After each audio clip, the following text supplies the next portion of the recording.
Okay. How about you, General Torre? May violation ho ba sa arrest or detention ni former President Duterte?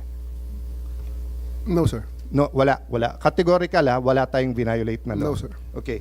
Can I read to you Republic Act 7438, an act defining certain rights of person arrested and detained under custodial investigation, as well as the duties of the arresting, detaining, and investigating officer and providing penalties for violation thereof. Section F, any person arrested or detained, arrested, detained, or under custodial investigation shall be allowed visits by or conference with any member of his immediate family or any medical doctor or priest, minister chosen by him, or by any member of his immediate family or by his counsel. I saw the video, sir. President Duterte was asking for his own doctors. Ang sabi nyo, hindi, may dala kayong doctor na colonel. Tama po ba? That's one part, sir. Yes, so Pero- you did not allow him to bring in his own doctor. There's another video that will show that he has his doctors from the Cardinal Santos. Yes, and he was saying kulang yon kasi ano pa sila, di ba? Yung iba pang doctors, pero hindi na pinayagan.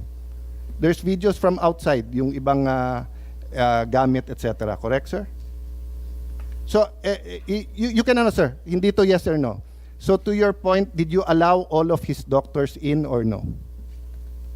Sir, we have substantial doctor. I think we have complied with 7438, sir. Okay, it doesn't say here substantial. We It have says complied with here... 7438, sir. No, sir. Ang sabi kasi dito, his choice. Hindi nyo choice. Hindi nyo choice i-limit yung doctors niya. Ang sabi nyo, substantial. So, I will clarify. Were there doctors that he requested you did not allow in? Yes I was or not no? aware of that, sir. Okay. You're not aware kung meron pinapasok o wala. Kung meron siyang ibang Okay. additional doctors, But sir. I saw the video wherein you're saying 2-star, ako na nagdedesisyon, I will not allow VP Sara in. Tama? Yes, sir. Okay. Hindi ba siya anak? Ang nakalagay dito, the person's immediate family shall include his or her spouse, fiancé, parent or child, brother, sister, grandparent, grandchild, uncle, aunt, nephew, niece, etc. Ang penalty nito ay 4 na taon ata na kulong. Penalty clause. Any arresting public officer, employee, or any investigator who fails to inform any person arrested, detained, or under custodial investigation of his right to remain silent and to have competent penalty of not less than 8 years. Ito, sa letter B, any person who obstructs or prevents any of his lawyers, any member of his family, or person arrested, detained, ayan, medical doctor or priest of his choice 4 years. So, sir, you prevented VP Sara from entering. At the outset, sir, maraming salamat sa pagbigay sa akin ng pagkakataon na ito para maklarify yan, sir. Dahil nung first hearing natin, sir, ay palagay ko na-explain na lahat yan, sir. At nagkaroon ng napakaraming mga... Nung first hearing, sir, ang pinag-usapan kasi doon na lawyer, ako, upon looking at the Constitution, kaming mga senador, we cannot appear before the court but we can practice. Pero ang presidente, vice president cannot practice. So kasama na ako doon at yung ibang nagsabing abogada, pero nung nakita ko tong batas na to, nakalagay, pag anak, you cannot stop them from visiting. And nakita ko yung video, but sabi nyo nga, may kompleto kayong video, that's why I'm asking you, baka naman pinapasok nyo nang hindi ko alam. Sabi mo, 2-star, sir, ako na. Ako nagdesisyon nito, sir. I don't know if you use the word ako mananagot. So, simple lang question ko, did you prevent VP Sara from seeing her father? Yes or no? Can I expound on this, sir, before I answer the yes, Yes, or no, go ahead. sir? Thank you, sir. Kaya ako nagpapasalamat, sir, na ma-expound yan, sir. Dahil after the first hearing, medyo marami-rami ang lumabas, sir, ng mga misinformation regarding that matter, sir. Yes, sir, I did prevent I did deny the request of President Duterte for him to allow VP Sara to enter, sir. Kasi nga naman, sir, mag-alas 10 na yun, sir. And that is already around 12 hours after we first got him into custody. The VP has all the chances to be with the President earlier that day. We are expecting her. Actually, sir, mga alas 3 pa lang, may information na darating siya. And Kung gusto talaga nilang pumasok, sir, pwede naman, sir, eh. Kasi, Hinadlangan mo nga eh, di ma'am, ba? sinundo, Parang ma'am, sa loob ng Sinabi Villamor. nga ninyo na hinarang, di ba? Yes, ma'am. Ito, kasi ma'am, ah. gabi na, I matagal did. na. I did, ma'am, I did really prevent that from the VP. I told the president that she can visit her on the detention cell in Hague. Sabi ko kung gusto niya talaga. Pero Sabi kasi mo nga naman, makapasok, pero ma'am, sa kabilang sandali, ma'am. dako Let sinabi me- mo you prevented let her. me- Alin ba talaga? Let me clarify, ma'am, hindi pa ako tapos, ma'am, eh. May Hindi, iba-iba Okay, lang ah. yung sinasabi mo eh. Ma'am, patapusin niyo ako kung pwede. Kung pwede, ma'am. Okay lang. Kasi, ma'am, meron tayong, I think the resource person is if you will allow me. Sir, if you will allow me. Sir, yaw.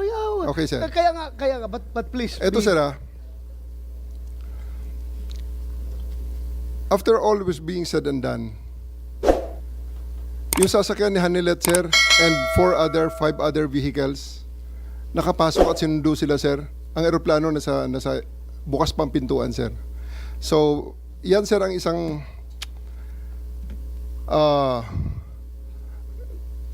tumayong balahibo ko nun, sir, noong panahon na nakita ko, naku, andyan yata si VP Sara, andyan si Bongo nakapasok na. Kasi sinusundo na, sir, si Hanilet at saka si Kitty, sir, ng kanilang mga sasakyan, together with the other entourage.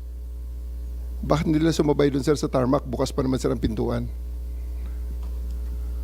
Alam mo, Madam Chair, Sir, Nick, Sir. you That's a new ibig mong information, sabihin sir. kung pwede pumasok yung si Ma'am Hanilit at saka si Kitty, gusto mo ring sabay-sabay na sila. Sir, ganito.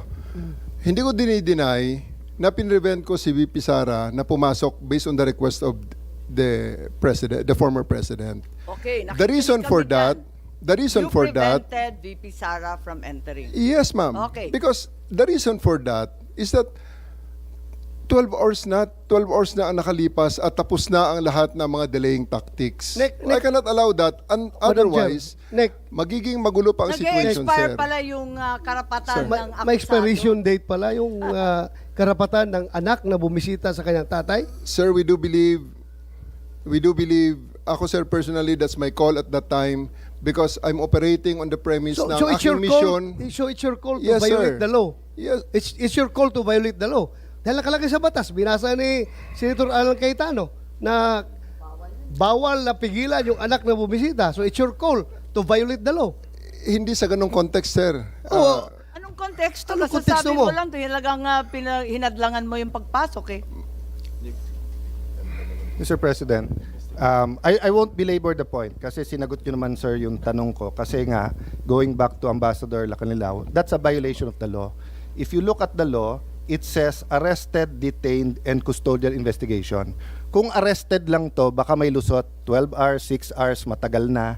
Pero ang nakalagay sa law kasi, you cannot deny pag arrested, detained, and custodial investigation. No if, no buts tong batas na to because nga, in the past, lalo pagka wala pa namang internet masyado nito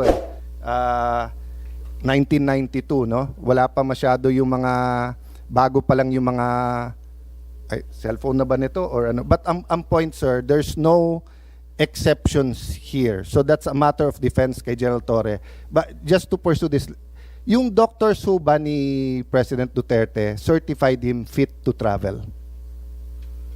Di ba sabi niyo, sir, eventually pinapasok niyo rin doktor niya. So nung una, sa video nakita ko, hindi pa kasi niyo nasasubmit yung buong video, kaya hindi pa namin nare-review, no? That's why I'm giving you the benefit of the doubt. Kasi I'm not an eyewitness, I didn't see and even if I'm not an eyewitness, I didn't view the video, no? So dun sa nakita ko kasi, you were denying, the President was saying, you have to make sure I'm fit to travel, and then sabi niya, doktor ko, ang sabi niyo, may doktor na dito, it was a police or military colonel. So eventually you let in some of his doctors, correct, sir? Yeah. Did they certify that he was fit to travel? I believe, sir, on that argument, we can already... No, it's not an argument. I was just Sir, asking. okay, sir. Did Sir- they certify that he was fit to travel or hindi sila tinanong were they fit to travel? It's not part of the procedure for his private doctors for that to do that, sir. It will be the government doctors who will be No, taking that's not that, sir. true, sir. ang nakalagay ho dito sa batas, it can be his doctors. Magiging inutil yung batas if you invite your doctors and then they cannot certify. So, ang mangyayari nun, if they certify hindi pwede, sinertify ng gover doctor pwede, korte ang magsasabi at kakasuhan yung doktor na nagkakamali. Hindi mo pwede basta't i-replace ng government doctor yung, so like now, no? If anyone here biglang nag-faint at sinabing hindi na siya pwedeng mag-appear dito, we have a Senate doctor. But if it's the doctor of the witness who tells us, we cannot immediately judge on the two. Kasi even dito po sa surrender, may mga tanong about being fit to travel eh. Na ang nakalagay nga eh, and even yung baka mapahamak yung kapitan. Kasi kung titignan niyo po yung yung Yes. pinirmahan ng kapitan, sa pinirmahan niya po may nakalagay doon ha. Saan yun? Yes, Senator Cayetano, kung pwede lang Yeah, i-clarify, anyway, ang nangyari, si Kitty, sinabi talaga na hindi pinapasok yung doktor. At sinabi ni Dr. Rosa Alensi na ang dating Pangulo, napakataas na ng kanyang diabetes, umabot ng 328, he needs to be admitted directly to a hospital. Nagkaroon ng diskusyon doon sa Villamor, pinatawag yata, nung isang Colonel Dr. Donald Palma, cardiologist, na hindi siya nasa kalagayan na magbiyahe ng mahaba, pero pinirmahan ni Dr. Colonel Jonathan Rico, isa na namang Armed Forces Doctor, Commanding Officer ng Air Force, na pwede siyang bumiyahe. So, ibig sabihin, maliwanag na ang pumirma ng Certification of Fit to Travel ay hindi kanyang doktor na hindi pinapasok, kundi doktor ng AFP. Correct ba ho ang pagkakwento ni Madam Chair. Chairperson? No, Senator Go, just before ito yung dahilan kung ba't ko tinatanong Sabi nga ni SOJ sub judice meron na request, may petition for writ of habeas corpus. Ang aking concern ngayon, kasi ang bata, ang ginagaya, hindi yung salita natin, yung gawa. And I think ganun din sa batang pulis, batang militar, batang tanod, batang NBI. They're watching now. So what if someone was arrested in Tawi-Tawi? Can he be visited by his family anytime? And can his doctor, they say, hindi mo pwede ilipad ng Manila yan? That's why I'm asking all of this, because according to Ambassador Marcos, Lacanilao, walang violation. Sabi niyo, walang violation, pero apparent dito. No? So I just want to put that on record. Sana malinaw natin yan. Kasi may police, meron din po kayong, di ba, revised PNP operation procedure. Pati doon, pareho nung batas pero parang hindi nasunod. So I submit to you